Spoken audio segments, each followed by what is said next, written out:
Perfect crown के episode 3 में कहानी और भी ज्यादा रोमांचक हो जाती है। डेटिंग स्कैंडल के बाद प्रिंस यियान पूरे देश के सामने हुई जू का साथ देता हुआ दिखाई देता है।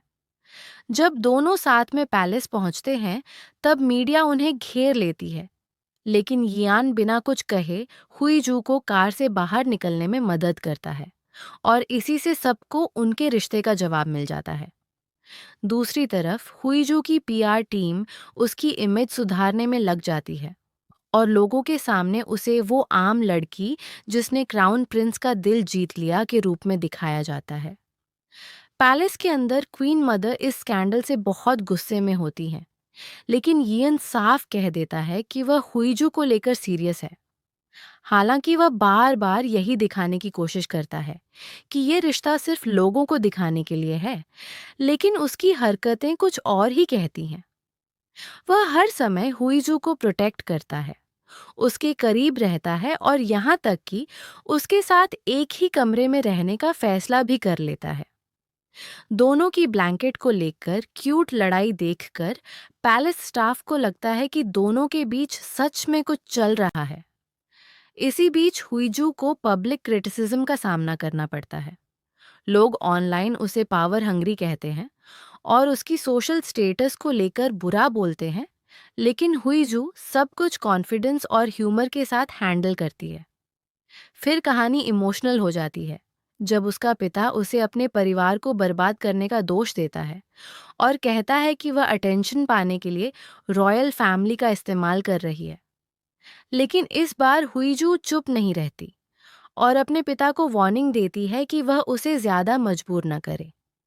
दूसरी तरफ प्रिंस यियन का सॉफ्ट साइड भी धीरे धीरे सामने आने लगता है। रॉयल ड्यूटीज में बिजी होने के बावजूद उसे महसूस हो जाता है कि हुईजू परेशान है, इसलिए वह खुद उसके लिए लेट नाइट खाना लेकर पहुंच जाता है। दोनों के बीच केमिस्ट्री हर सीन के साथ और स्ट्रांग होती जाती है।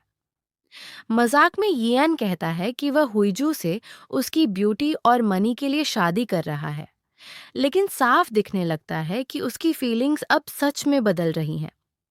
एपिसोड का सबसे बड़ा ट्विस्ट तब आता है जब हुईजू पर रॉयल पैलेस फायर केस में शामिल होने का आरोप लगाया जाता है, क्योंकि पहले वह रॉयल फैमिली के खिलाफ बोल चुकी थी।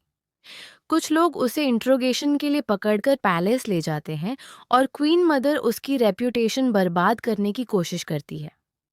लेकिन तभी प्रिंस यियान वहां पहुंच जाता है और सबके सामने हुईजू का बचाव करता है।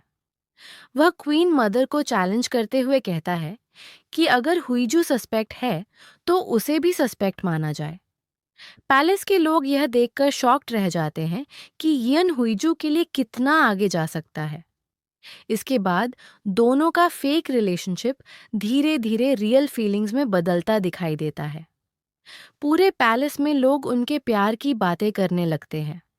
रात में हुई जू यियान के लिए टी और विटामिन्स लेकर आती है, क्योंकि उसे उसकी इंसोम्निया की चिंता होती है। दोनों पैलेस फेंस के पास क्वाइटली बात कर रहे होते हैं, तभी अचानक यियान उसे अपने करीब खींचकर किस कर लेता है। फॉलिंग फ्लावर पेटल्स के बीच हुआ यह सीन पूरे ड्रामा का सबसे रोमांटिक मोमेंट बन जाता है। एपिसोड के अंत तक साफ हो जाता है कि दोनों धीरे धीरे एक दूसरे से प्यार करने लगे हैं, भले ही वे खुद इसे मानने से बच रहे हों। यियान अभी भी इसे कॉन्ट्रैक्ट रिलेशनशिप कहता है, लेकिन उसकी प्रोटेक्टिव नेचर, जेलस रिएक्शंस और इमोशनल एक्सप्रेशंस सच्चाई बता देते हैं।